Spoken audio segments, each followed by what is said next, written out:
of the United States again. I'm Tyrone Bowman. This is Tyrone Bowman Tonight.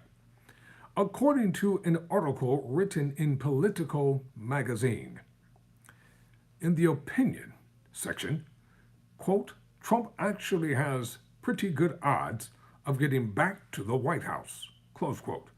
Before I begin reading the article, remember this: in 2016, the Democrats made a colossal mistake by underestimating Donald Trump and by electing an unelectable individual to become president.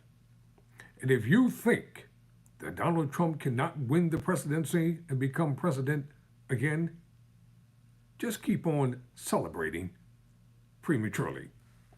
Quote, the thrice indicted, twice impeached, once defeated, politically toxic Republican Standard Bearer has a real shot at the presidency again. By every conventional standard, Donald Trump should long ago have resigned himself to a pleasant retirement playing golf at his clubs, but instead, he is marching toward the Republican nomination and could quite plausibly return to the White House.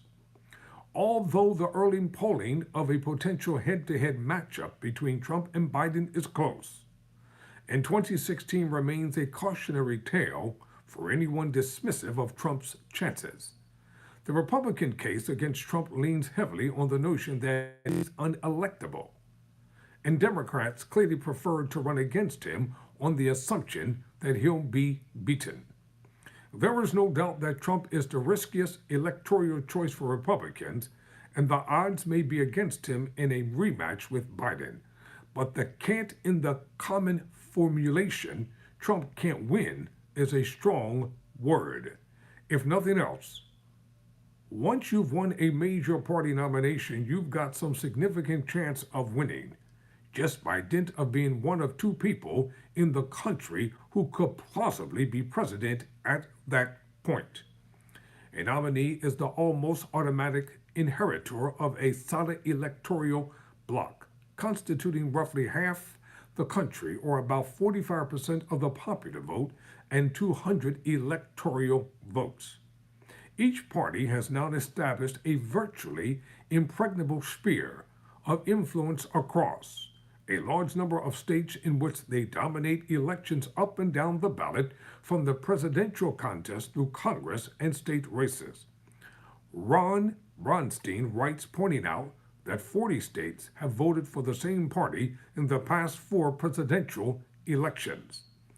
Regardless, let's say the odds are heavily stacked against Trump. If, say, Joe Biden has a 70% chance of winning and Trump only a 30% chance. The fact is that 30% things happen all the time. A good major league hitter has about a 30% chance of getting a hit during any given at-bat, and fans aren't shocked when he does it. No one in a Trump-Biden rematch could be a robust, broadly appealing candidate. Trump won a narrow victory against Hillary Clinton in 2016 and was portrayed by many Republicans as an electoral juggernaut, thanks in part to how relieved they were to be rid of Hillary. By the same token, Biden won a narrow victory against Trump in 2020 and has been seen by many Democrats, if not necessarily an electoral juggernaut, uniquely suited to beating Trump, thanks in part to how relieved they were to be rid of Trump, at least for a time. The reality is that it's less than that Biden is the indispensable bulwark against Trump than Biden needs to run against Trump to win. Biden needs the 77-year-old Trump to mute his age as an issue, Trump to obscure his ethical problems, and Trump to match his unpopularity. Trump is weaker than he was in 2020, but so is Biden. Trump may not be capable of picking up any additional votes over and above 2020, but Biden certainly could lose some. According to the latest New York Cincinnati poll, Biden has a dismal 39% approval rating, 42% strongly disapproval of the job Biden is doing, including 41% of independents. If the economy settles down into a cushy soft landing, which is looking likelier, Biden could get a boost. Otherwise, he's a weak incumbent sitting atop a deeply discontented country. Biden also has considerable down risks. He could have an ill timed fall or some other health event. There could be yet a smoking gun in the Hunter Biden scandal.